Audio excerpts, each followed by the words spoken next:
La Cour internationale de justice demande à l'Ouganda de payer 325 millions de dollars américains à la RDC comme dommage après son incursion et des combats à la veille des années 2000. Kinshasa réclamait 11 milliards de dollars. Le général autoproclamé de la milice FPIC qui opérait dans la localité de Sililo vers la route nationale numéro 4 a été neutralisé par les forces armées de la RDC. Les éléments du régiment 3101 confirment que toute la région environnante est entièrement sous contrôle. Kinshasa compte désormais un premier lot de 60 engins, des camions appropriés pour balayer les rues de la capitale. Gentini Ngobila rassure qu'il y en aura d'autres pour appuyer l'opération Kinbopeto et rendre la ville le plus propre possible. Mesdames et messieurs, bonsoir. Le renforcement de la sécurité aux frontières entre la RDC et les voisins était au centre d'un entretien entre le ministre de la Défense nationale et des anciens combattants, Gilbert Kabanda, et les élus du Sud Kivu, ainsi que les notables d'Uvira. Face à Gilbert Kabanda, le caucus du Sud Kivu a plaidé pour le déploiement des troupes spéciales pour stopper les entrées clandestines en République démocratique du Congo des voisins rwandais, burundais ou ougandais. Ils étaient face au ministre de la Défense nationale et des anciens combattants, Gilbert Kabanda Kourenga. Les élus du Sud Kivu et les notables d'Uvira ont plaidé pour un déploiement des troupes spécialisées pour que puissent cesser les pénétrations clandestines à RDC, gage de l'insécurité. Les recommandations, nous avons surtout insisté, n'est-ce pas, à ce qui est une armée spéciale qui doit surveiller les frontières entre nous, donc le Congo, le Burundi, le Congo et le Rwanda. Puisque en fait, ces infiltrés traversent la rivière Ruzizi qui n'est plus gardée, n'est-ce pas. La rivière n'est plus sécurisée. Nous avons aussi demandé, n'est-ce pas, à ce qu'il y ait une armée spéciale. Donc une armée qui doit être là pour sécuriser les zones fragiles comme Uvira, comme la plaine de la Ruzizi. Entouré des experts de la défense, Gilbert Kabanda n'a pas tardé d'inviter les élus à la sensibilisation de leurs enfants. Il a été très sensible à tout ce qu'on a posé comme problème. Donc d'un côté, il nous a demandé effectivement de sensibiliser nos groupes armés locaux, n'est-ce pas, de ne plus sympathiser ou signer ou faire des démarrages de contre-nature avec les étrangers qui viennent nous traquer. Ça, c'était un grand message. Et nous avons promis au ministre qu'on va sensibiliser effectivement nos enfants de ne plus continuer à se transformer également en ennemis de la population. Satisfait, les élus du Sud Kivu ainsi que plusieurs autres notables ont salué le franc-parler du chef de l'outil de la défense qui leur a donné espoir pour tous les peuples sud-kivusiens. Les forces armées ont neutralisé M. Fourabo Mouzabo, chef de Mayalibo, général autoproclamé de la milice FPIC, actif à Sililo, localité située à 8 km est de Marabo sur la route nationale numéro 4. Les forces armées ont neutralisé ce général qui avait mené des opérations dans le passé sur la 3101, le régiment des forces armées déployé dans la région qui a affirmé que toute la situation est sous contrôle. Dans la nuit du 6 au 7 février 2022, les forces armées de la République démocratique du Congo, dans les opérations de patrouille de combat, ont neutralisé en tout professionnalisme M. Fourabo Mouzambo, général autoproclamé de la milice FPIC, actif dans la zone de Sililo. Ce général autoproclamé était le chef des localités Mayalibo, en chefferie de Mobala en territoire d'Irumu. Il a été neutralisé à 8 km à l'est de Marabo sur la RN4. La neutralisation de ce général autoproclamé doit interpeller tous les autres chefs impliqués dans l'activisme de la paisible population. Le même sort sera réservé à tous ceux-là qui se sont rebellés contre les institutions de la République. En cette période de l'état de siège, au nom du gouverneur militaire de la province de l'Ituri, le lieutenant-général Luboya Kashamadjoni, nous interpellons les filles et les fils de l'Ituri qui se sont rebellés à la République de revenir à la raison. Sinon, le même sort de ces ex-chefs de localité sera aussi réservé à tous ceux-là qui combattent la République. République. Pour le moment, les opérations continuent dans la zone et nous encourageons tous les éléments de forces armées qui sont engagés au front nord comme au front sud contre ces renégats d'intensifier les opérations de traque pour la neutralisation et la restauration de l'autorité de l'État. Et vous l'avez suivi en début de ce journal, la plainte remonte d'une vingtaine d'années et la Cour internationale de justice a tranché en faveur de la République démocratique du Congo. L'Ouganda est donc condamné de payer 325 millions de dollars américains à Kinshasa à titre de dommages causés après son incursion suivie des combats sur son territoire.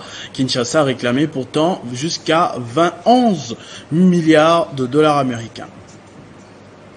Les sénateurs, membres de l'Union sacrée de la Nation, présents à Kinshasa, se sont réunis ce mercredi autour du président du Sénat, Modeste Bahati Lukwebo, qu'entouraient les autres membres du bureau pour examiner la situation politique de l'heure. À cette occasion, des élus qui partagent la vision de Félix Tshisekedi ont réitéré leur loyauté au président de la République et aux institutions avant de témoigner leur soutien au bureau Bahati.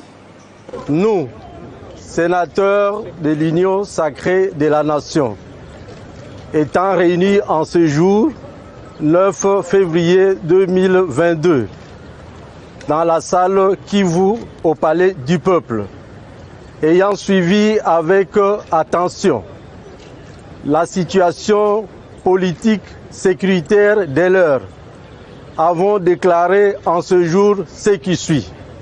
Primo, nous réaffirmons notre soutien au chef de l'État, président de la République, son Excellence Félix Antoine Tshisekedi Tshilombo. Secundo, nous réaffirmons ou soutenons la stabilité de toutes les institutions de la République. Tertio, nous invitons tout le peuple congolais à la vigilance tous azimuts, afin de pouvoir assurer à notre pays la paix et le bien pour tous. Ainsi, nous avons déclaré en ce jour, le 9 février 2022, nous vous remercions. Le gouverneur de la ville de Kinshasa, Jean Ngobila, a réceptionné 60 nouveaux engins pour booster l'assainissement de la capitale. Il s'agit d'une première acquisition de ces appareils et matériels commandés sur fonds propres de la ville. Ce premier lot est constitué de 30 camions balayeurs électriques, 10 gros camions bacs pour l'évacuation des immondices, 10 compacteurs et 10 autres camions bennes. Présent à cette réception des engins, le ministre des Finances, Nicolas Kazadi, et les ministres d'État en charge du budget, Aimé Boudji, ont félicité et encouragé le gouverneur de la ville pour cette acquisition, preuve, selon eux, d'une gestion orthodoxe des fonds. Sachant que l'appui financier du gouvernement central à la ville de Kinshasa aide à la prise en charge des ONG d'assainissement, à la sensibilisation de la population par la coordination Kinshasa-Popeto, à la redynamisation de la régie d'assainissement de Kinshasa, ainsi qu'au fonctionnement et renforcement des actions de terrain de l'unité spéciale de protection de l'environnement. De son côté, la commissaire générale en charge de l'environnement de Kinshasa, Laetitia Benakabamba, a au nom de l'autorité urbaine, Jean Ngobila, remercié le président de la République, Félix Tshisekedi, qui a bien voulu, au travers cet appui, permettre à la ville de redorer son image pour une ville attractive, rayonnante, où il fait beau vivre. Le gouverneur de la ville de Kinshasa, comme vous le savez, ne ménage aucun effort pour que la vision de son Excellence le président de la République, chef de l'État, que nous remercions vivement, qui a voulu, au travers cet appui, faire bénéficier la ville de Kinshasa afin qu'elle soit effectivement cette mégapole attractive, rayonnante et résiliente, là où il fait bon vivre. Et donc le leitmotiv, le peuple d'abord, et justement la copie et l'original de la rendre effective sur l'étendue de la ville. Ici est de noter que cette première acquisition d'engins d'assainissement balise la voie à la matérialisation d'ici peu du partenariat récemment conclu entre la ville de Kinshasa et une filiale turque, le groupe Al-Baraik, pour l'assainissement de 7 communes que comptent les districts de Funa. Le ministre des Transports, Voies de Communication et Désenclavement, Chérubin Okende, a signé ce mardi à Kinshasa un nouveau partenariat avec l'entreprise congolaise Autojuste pour la production des nouveaux permis de conduire. Ils seront mis à la disposition des conducteurs d'ici le mois de mai prochain et aura pour mérite d'être valide au-delà des frontières congolaises, a rassuré le ministre. En présence du vice-premier ministre en charge de l'environnement, représentante du premier ministre, s'est tenue la cérémonie de la signature du contrat de production de permis de conduire biométriques sécurisé avec puce entre d'un côté le gouvernement congolais représenté par Chérubin Okende, ministre des Transports, Voies de Communication et des Désenclavements, et de l'autre côté, Autojuste, une société de droit congolais spécialisée en imprimé des valeurs. Estimé à 85 millions de dollars, toutes taxes comprises, ces contrats prévoient notamment la production de 5 millions de permis, la fourniture et installation des matériels de production. D'après Chérubin Okende, la date de délivrance de ces permis aura lieu en début du deuxième trimestre de l'année 2022 et dont le prix fera objet d'un arrêté interministériel entre le ministère des Finances et celui des Transports. Avec le partenaire privé Autojuste, nous avons convenu de tout mettre en place pour qu'avant le début du deuxième semestre de l'année 2022, les requérants soient en possession de ce nouveau permis qui leur permettra de conduire même dans les pays étrangers. Il faut rappeler que c'est depuis 2017 que le gouvernement avait suspendu la délivrance des permis de conduire. Le ministre de la Recherche scientifique et Innovation technologique a pris part personnellement ce mercredi à la tenue d'une assemblée générale extraordinaire au commissariat général à l'énergie atomique. Il était question pour José Mpanda d'écouter le nouveau comité de gestion et le banc syndical pour la bonne marche de ces services de l'État. Crispin Chibinkoufa.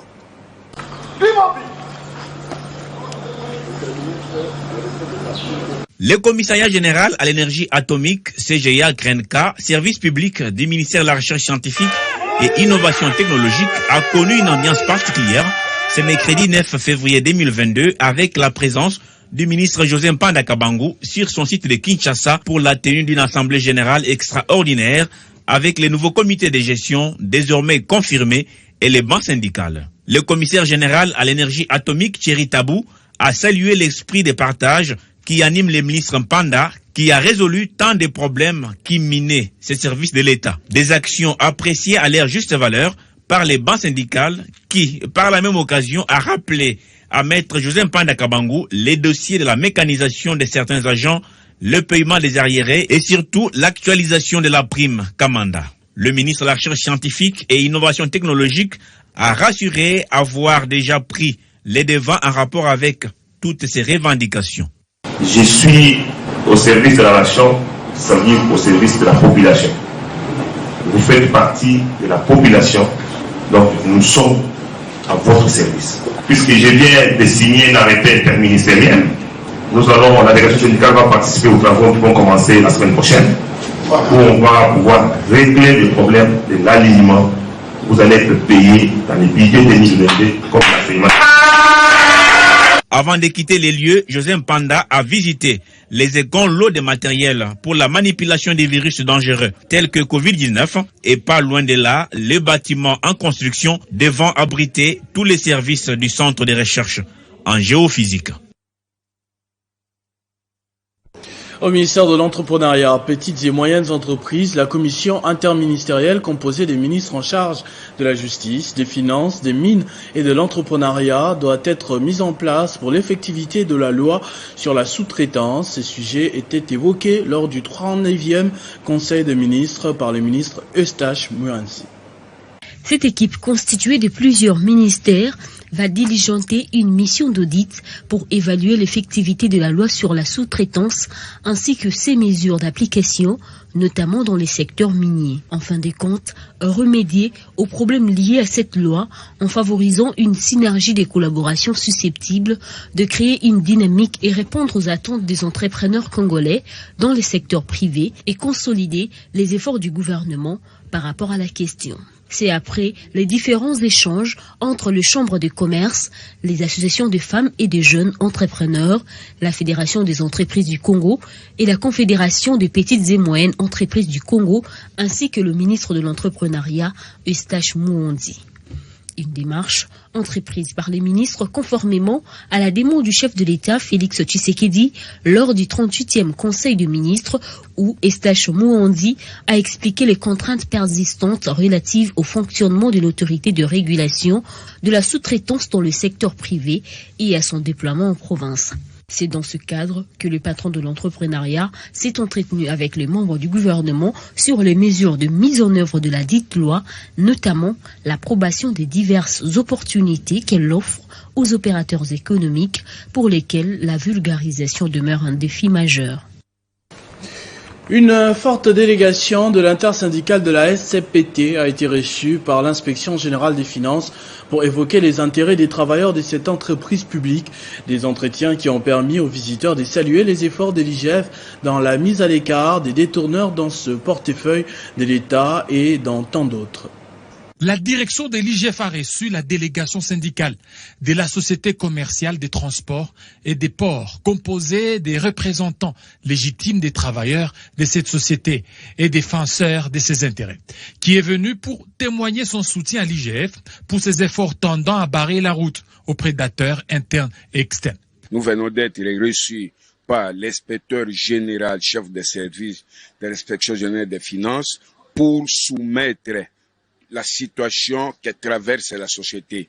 Au niveau des finances, vous savez que les travailleurs croupissent dans la misère la plus noire. Pourquoi? Parce qu'il y a la mauvaise affectation dans les finances de la société, ce qui a causé plus de 32 mois de paiement au niveau de la société. Deuxième chose, paralyser les exploitations. Deuxième objectif, c'était soumettre à l'IGF les dossiers des ports privés. Nous sommes victimes, malgré les décisions prises par le président de la République lors de 46e, 52e réunion du Conseil des ministres, jusqu'à preuve du contraire, ces décisions non exécutées. Elle a invité l'IGF à barrer la route à toute forme de prédation des finances de la SCTP et lui rassure du soutien total de tous les travailleurs de cette entreprise de l'État. La direction de l'IGF a rassuré les syndicalistes de la détermination du chef de l'État à améliorer les social des Congolais en général et des travailleurs en particulier et de son opposition à toute forme de prédation financière en bande organisée qui fait souffrir les travailleurs de la SCTP. Une délégation de la direction provinciale de la Fédération des entreprises du Congo séjourne à Butembo depuis mardi pour renforcer les activités de cette structure en cette période de l'état de siège. La délégation conduite par Singoma Mwanza, son président, a réuni les commerçants du Grand Nord pour parler des problèmes qui entravent l'économie de cette région. C'est par l'aérodrome de Rwanda que la délégation de la Fédération des entreprises du Congo Nord Kivu est arrivée en ville de Butembo. Conduite par son président et député national Singoma Mwanza, cette délégation est dans ses coins pour s'imprégner de la situation des opérateurs économiques dans le Grand Nord. Juste après l'aérodrome, la délégation de la FEC est allée échanger avec les opérateurs économiques du Grand Nord. Ces derniers ont exprimé leurs doléances, principalement liées à l'insécurité qui freine leur activité et la surtaxation des services de l'État. À cela s'ajoute le manque des infrastructures de desserte agricole. Mais face à tous ces problèmes, la FEC promet intensifier des plaidoyers auprès des autorités compétentes pour des solutions durables. La FEC Nord Kivu, parce qu'ici on parle de la FEC Nord Kivu, la sécurité on la vit depuis des décennies. Mais ce que le secteur privé a toujours fait, c'est que malgré le contexte sécuritaire difficile, on s'est toujours distingué, en tout cas, je dirais ici au Nord Kivu, par un secteur privé qui ne baisse pas les bras. Et d'ailleurs, même je peux vous donner une des nouvelles importantes qu'on a eues il y a quelques jours. Je pense que c'est le gouvernement militaire qui a autorisé à ce que la société Virunga puisse amener l'électricité. Donc voilà. Alors quand je survolais Butembo, je me suis dit dans une année ou deux, quand on reverra Butembo, on verra un Butembo électrifié. Alors tout ça, ce sont quand même des nouvelles importantes. Mais bien sûr, comme vous le dites, on répète toujours que pour que vraiment l'économie se développe, il nous faut la sécurité. Mais aujourd'hui, nous allons parler principalement des problèmes que le secteur privé a ici et comment est-ce qu'on peut travailler ensemble pour les aider. Notons qu'avant de s'entretenir avec les opérateurs économiques, le président provincial de la FEC, Singoma Mwanza, ainsi que sa délégation, sont allés présenter leur civilité au maire de la ville de Butembo. Accélérer les travaux de construction des infrastructures dans la province du Lualaba, c'est le message que le gouverneur intérimaire a adressé à toutes les entreprises partenaires lors de la réunion tenue au gouvernorat. Fifi Masuka a effectué la ronde des différents chantiers routiers à travers la ville de Kolwezi pour se rendre compte de l'évolution des travaux. Madame le gouverneur intérimaire du Lualaba a consacré la journée du jeudi 3 février 2022 pour l'inspection des chantiers routiers de Kolwezi. Sous une pluie fine, Fifi Masuka a démarré par l'avenue Manika qui va déboucher sur Ungungandu pour désengorger le rond-point Mwangeji, souvent sujet à des embouteillages. L'autorité provinciale a donné des instructions fermes à l'entrepreneur pour placer des drains afin de canaliser les eaux. Marie-Thérèse Masuka s'est arrêtée pour suivre les explications du chef de chantier. Masuka Saini était également informé d'une tête d'érosion au quartier Kanina. Une situation qui menace sérieusement les habitations. Sur place, elle s'est décidée de s'y pencher pour une solution urgente. Nous faisons notre effort pour que nous puissions essayer vraiment de dégager toutes les routes dans nos quartiers, que toutes les routes soient asphaltées. C'est ça la première des choses.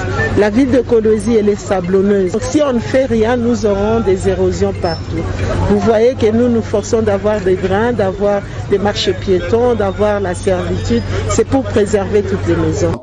Sans se lasser, malgré la pluie, la femme numéro 1 du Lualaba a poursuivi avec sa ronde par l'avenue Ungungandu où elle a demandé à l'entrepreneur de relier l'avenue Manika avec du 30 juin en passant par l'avenue Femme Congolaise. La joie de la population était grande de voir Marie-Thérèse Masuka se soucier de l'état d'avancement des travaux sur l'avenue Kaliman. Accompagnée de son ministre des Infrastructures Paulin Kalau, elle s'est dirigée sur le boulevard du 30 juin qui subit le processus d'élargissement. La population en liesse n'a pas cessé d'encourager celle qu'elle a surnommée Mama Béton par sa bravoure de matérialiser en un temps record la vision du chef de l'État Félix Tshisekedi Tshilombo au Lualaba. Les avenues Djougou et de Pin ont constitué la dernière étape de cette inspection. Toujours au Lualaba, les femmes entrepreneurs et chefs d'entreprise ont été à l'honneur dans une soirée de gala organisée par l'ASBEL FIED. Il a été question de parler du développement de l'entrepreneuriat de la province, mais aussi de toute la RDC. À l'honneur des femmes chefs d'entreprise de Lualaba, les femmes de FIED, entendez, Forum international des femmes entreprenantes et dynamiques, ont organisé un dîner de gala le week-end dernier. Une cérémonie qui a connu la participation des femmes entrepreneurs de la province du Cobalt, exerçant leur activité dans plusieurs domaines, entre autres l'agriculture et l'élevage. Jolie Casal, responsable du FIED au Lualaba, dans son mot d'ouverture, a fait une brève présentation de la structure ainsi que ses objectifs. Pour cette première édition, des sujets tels que le cancer des seins chez la femme, la mutuelle financière, l'entrepreneuriat des femmes et jeunes filles ont été abordés par des intervenantes bien qualifiées au plaisir des participants. L'international des femmes entreprenantes et dynamiques et la concrétisation des femmes talentueuses qui sont des ambassadrices du leader et de l'entrepreneuriat en Afrique. Le Forum des femmes entreprenantes et dynamiques est un réseau interactif des mises relations des femmes d'affaires et leaders d'opinion africaines avec les femmes du monde. Pour sa part, la représentante nationale de FIED a dans son exposé mis l'accent sur l'entrepreneuriat des femmes et jeunes filles.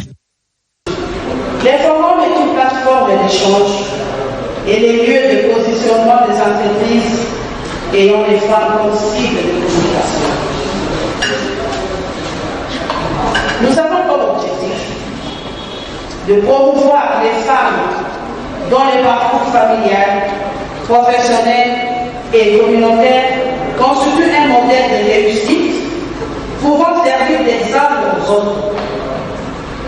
Encourager les femmes qui prennent des initiatives dans un environnement hostile. Motiver, former, encourager les femmes encore hésitantes à se décomplexer et à relever les défis. Et pour clôturer la cérémonie, quelques entreprises ont également été présentées. À Kinshasa, district de Lukunga, les cadres et dirigeants de la FDC accompagnés des membres de la Ligue des femmes et des députés nationaux, dont le deuxième vice-président de l'Assemblée nationale, ont pris d'assaut les rues de Kinshasa dimanche à l'occasion d'une marche des santé pour soutenir la tenue des élections en 2023.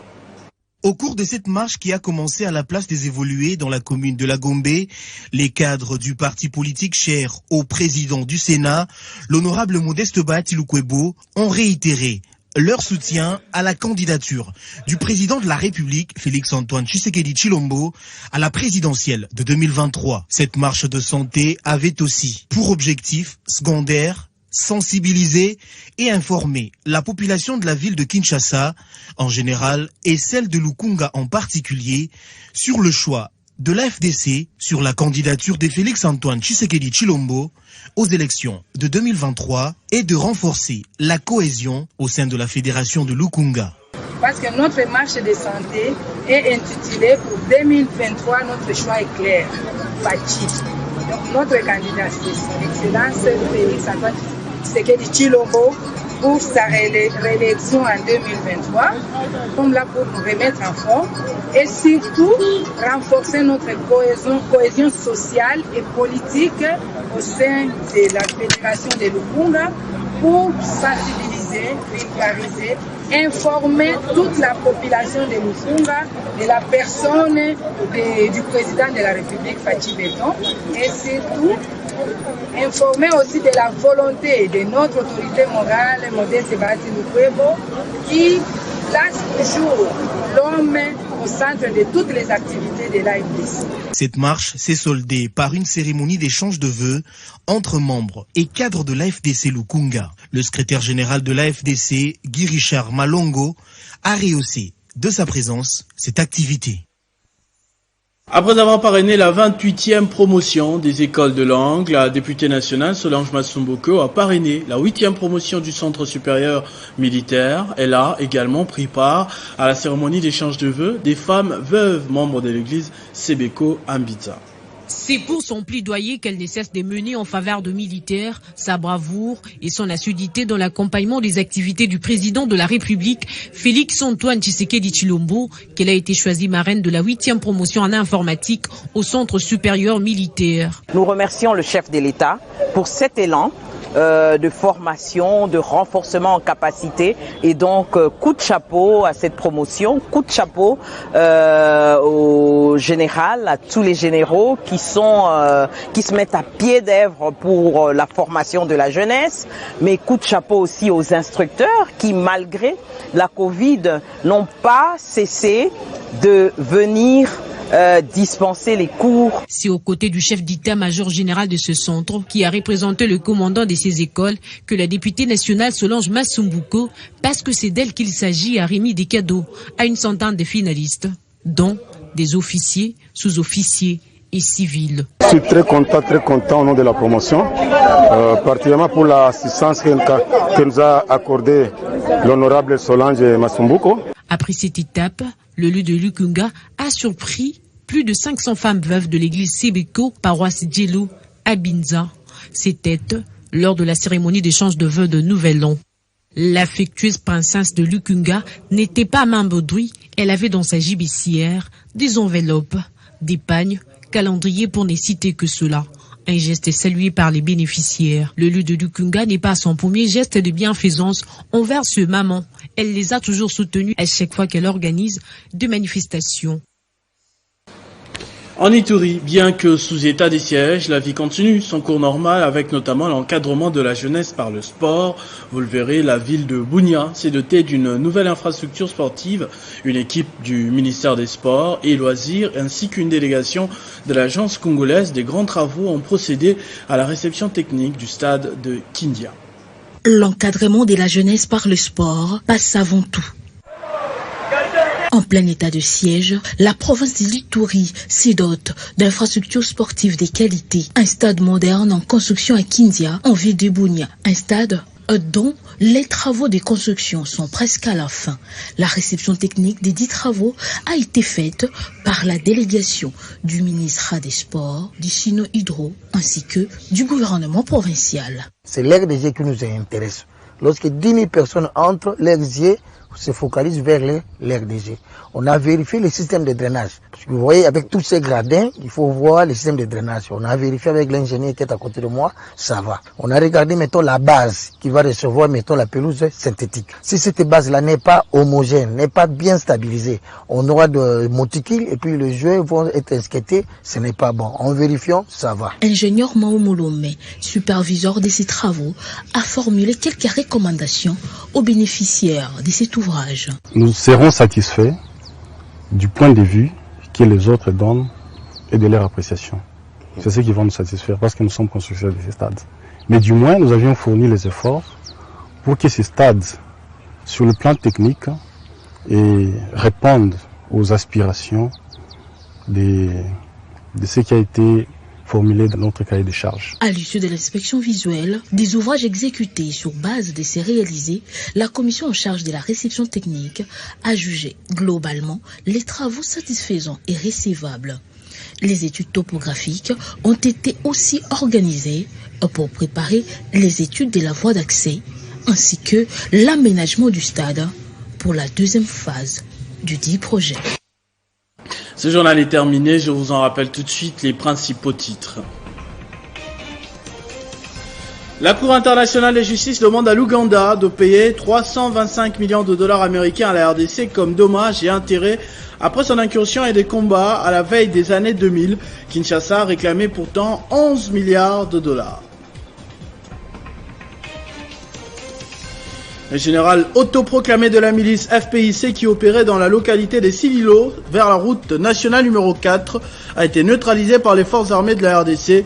Les éléments du régiment 3101 confirment que toute la région environnante est entièrement sous contrôle. Kinshasa compte désormais un premier lot de 60 engins, des camions appropriés pour balayer les rues de la capitale. Gentili Ngobila rassure qu'il y en aura d'autres pour appuyer l'opération Kinbopeto et rendre la ville le plus propre possible. À tous et à toutes, merci de votre attention soutenue. Restez fidèles au programme de votre chaîne Télé 50. Vivez heureux, vivez 100 ans, mesdames et messieurs.